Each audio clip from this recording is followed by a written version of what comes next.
How's it going, everybody? Welcome back to Elvis Junction Reviews. Today we are looking at another Athearn Genesis product. We are looking at Athearn Genesis 2.0 Canadian Pacific SD70ACU number 7000. I'm really excited for this, so we're not going to waste any time. As you can see, it's in this Athearn 75th anniversary box. Let's slide that big blue box off the top. So we have three things in here. We have our Center for Athearn News. Already done that. We have our exploded diagram of the locomotive here as we pull it out here. Come on. There we go. And see, we have a lot of parts on this. It is 2.0, which means there are some really interesting features for this locomotive. We have a description of the Horizon Hobbies limited warranty. We have discussed that in a previous video. And we have our operator's manual. I should have mentioned this. This is a DCC and sound locomotive, so there will be a sound demo at the end of the video. So this just has a bunch of features, including the list of buttons for the sound. We will go into that at a later detail. Let's pull that plastic foam off, and there's our locomotive nice and snug inside of its plastic protective case. Let's pull it out here. It's already quite heavy, so that's good, which means it'll have good, shouldn't have any problems on the track. There's the blister case off. Take this piece of foam off. Come on. Okay, that is a little stiff. That's not good. And you can see we have a clear plastic sheet protecting the locomotive from any damage from the plastic, whatever you want to call this. Let's pull the locomotive out here. And apparently, the foam is being taken with it. Get off. I'm not exactly sure why that happens, but I'm sure I can figure out a reason to keep it away. Let's go ahead and pull that foam off right now, if I can actually get it out of here. Come on. I want to do this without obviously snapping the handrails or pulling them out of their sockets, because then that means I have to re-glue it, and I don't like doing that. All right, and there we go. All right, now let's get on to some history. And now on to some history. Starting in 2018, Canadian Pacific announced a plan to acquire 30 SD70ACUs from Progress Rail using their laid-up fleet of SD90 Max as core units. And eventually that number was increased from 30 to 60. Basically, an SD70ACU is an SD90 Mac. It has been rebuilt, has been given a new engine, newer electronics, and they put an SD70 ACE or M-2 cab on the front, and it is isolated, and it just looks really great. Anyway, our locomotive here, CP7000, was built as Canadian Pacific 9101 in October of 1998 as an SD90 Mac. At some point in 2019, it was rebuilt into the ACU we see today, and it still is in operational service. All right, so now that we've gotten the history out of the way, let's get into some details, starting with the front. Alrighty, so currently we are looking at the front of the locomotive, and like I said at the beginning of the video, this is an Athearn Genesis 2.0, so it has a lot of detail, and we will be getting into all that. Starting at the top and working our way down to the bottom, as we always do. So at the very top here, we have a grab iron that is slightly bent out of shape, and I suspect that is from the actual factory, so that's a bit of a downer, but oh well, it shouldn't keep your hopes down for this locomotive. Right down here, we have our lighted number boards. They do light up when the locomotive is in motion. Next to the number boards, we have two white grab irons, one right here and one right here. Actually, let's focus on, there we go. We have our cab windows right here with our separately applied windshield wipers. We have two on either window.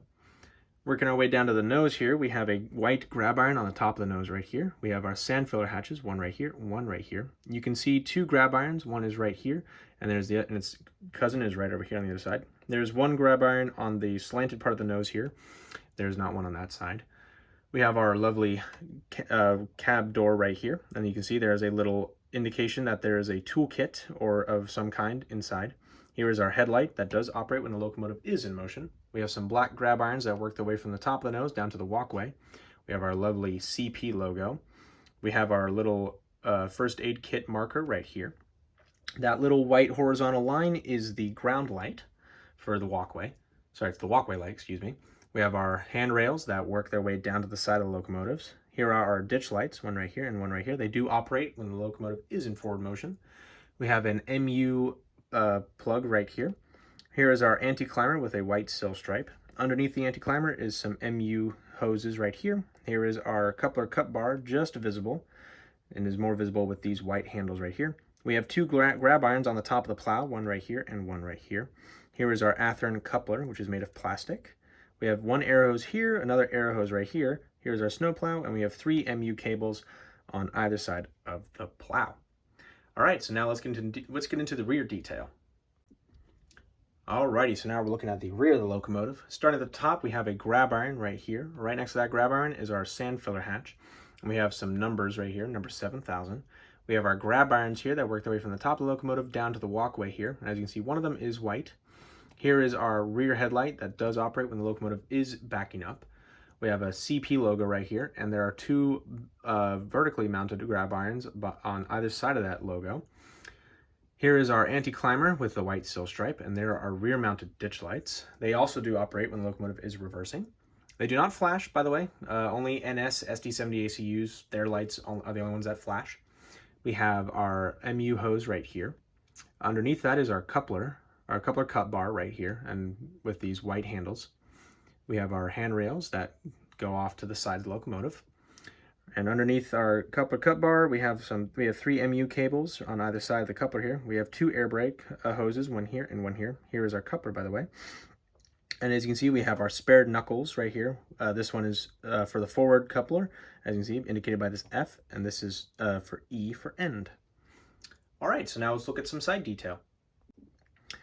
Okie dokie, so now we're looking at the side, we're looking at the conductor side specifically. Starting at the front here, we have our walkway up to the top of the walkway here. We have a nice big white F to indicate that this is the front of the locomotive. Here is the nose here. You can see that isolated cab, as I did mention at the beginning. As you can see, this is the gap. So earlier SD70 Aces did not have any isolation, and they were known as thunder cabs, because the crews were just very uncomfortable because of all the noise, and it caused the whole cab to vibrate and shake, and they just were really uncomfortable. But anyway, we have an electrical box right here. Here is the number 7000. As you can see, it says SD70ACU, and underneath the last 0, DRF43. That is Canadian Pacific's. That's their version of locomotive designation. I don't exactly know the specifics of what it means, but if I'm pretty sure the 43 means 4,300 horsepower. If anybody could tell me what DRF means, I would greatly appreciate that. Anyway, we have 4 side windows right here, as well as a side mirror right here, and here is the sunshade. Here's the phenomenal truck detail, and if I'm correct, these roller end caps, they do roll.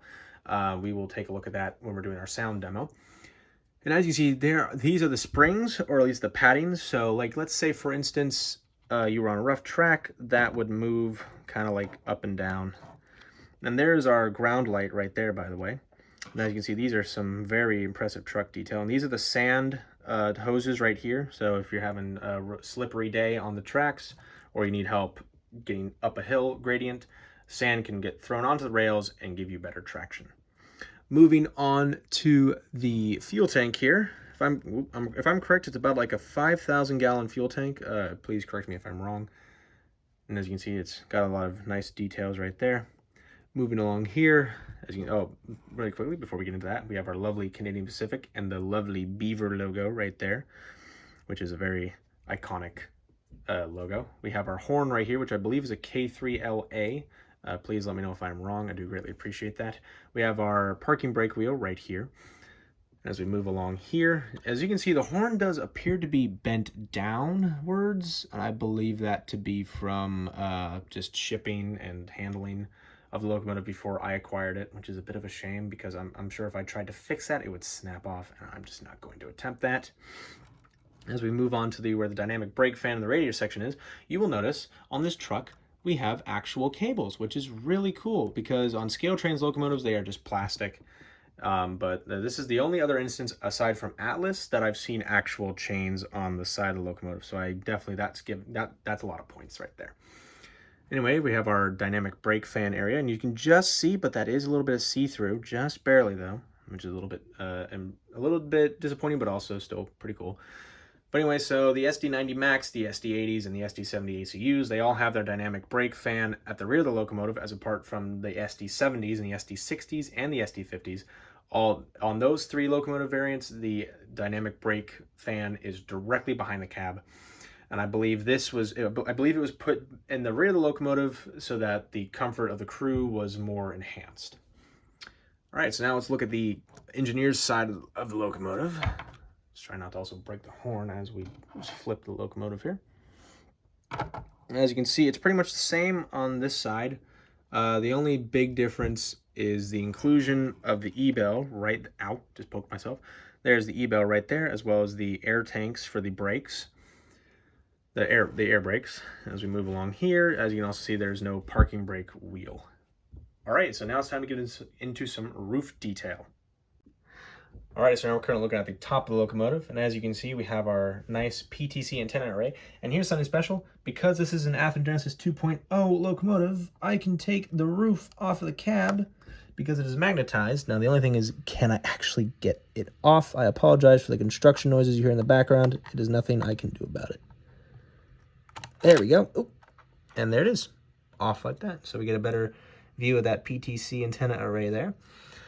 I'm going to lift the locomotive up so you can see the inside of the cab here. It's very well detailed. As you can see, we have a nice console for the engineer and also the console for the conductor there, and the extra seat in the back. All right, so now let's get that cab, let's get the roof back on here. And as you see, it's magnetized, so it will not fall off. Moving on to later down here, we have the exhaust port right here. And there is our horn right there, that wax casting of a horn. Here is our radiator section, and what's really disappointing is that those fans, they're not see-through. If I'm correct, on the SD70 Mac that I reviewed, that had see-through fans, which is kind of disappointing because this is a 2.0. That should not be the case. It should be the other way around. The SD70 should not have had see-through fans, but this should have. And by the way, there's our dynamic brake fan, and there is that grab iron and the sand filler hatch. All right, so now let's get into my final thoughts. Alrighty, so now we're going to be doing the sound demo portion of the video, and I have my lovely production assistant here to help me out with it. All right, so let's get the power on the track.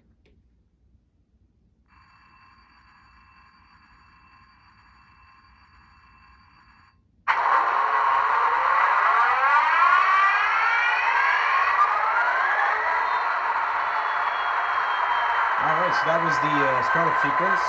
Let's turn the light on with F0. There we go, you can just see it there. And if we go with F5, that's the ditch lights. Okay, you can see they are on. Alright, next let's go with F1, which is the bell. Now you hear it's a little quiet, but you can always change that when you're programming it. Let's hear the horn.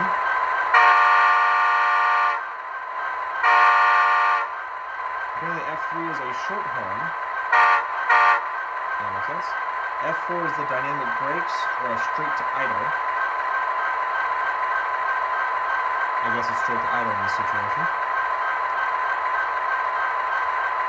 And that's pretty much all we can do with the controller we have. We have a basic Digitrack system. We're still kind of new to this. Let's give it a little bit of forward momentum.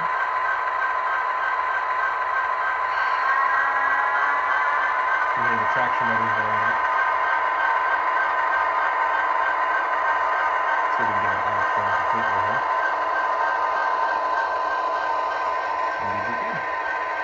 So now it's reverse. I'm going to show you that the ditch lights and the headlights do operate in the correct direction. You can just see it right there going past. The ditch lights were on. As you can see, the lights are off. Let's stop right there. Let's bring it forward just a little bit. You see the ditch lights come back on. And let's move it just into the center frame there. And that's perfect right there. Alright, let's turn it off. And that is the sound demo of this video. So I have to give this locomotive a solid A+. It looks really great, it sounds really great, and it's just a beautiful locomotive in general. Now, obviously I was a little disappointed with the lack of see-through grates and fans, but I'm not gonna really downgrade my rating. But anyway, if you enjoyed, please hit that like button. Also subscribe if you were new, and hit the notification bell to know when I upload. I upload on Wednesdays at 9 a.m. Pacific Standard Time. So check in at that time and on that day to see what I have to upload next. But thank you very much for watching. I'll see you guys in the next video. Bye for now.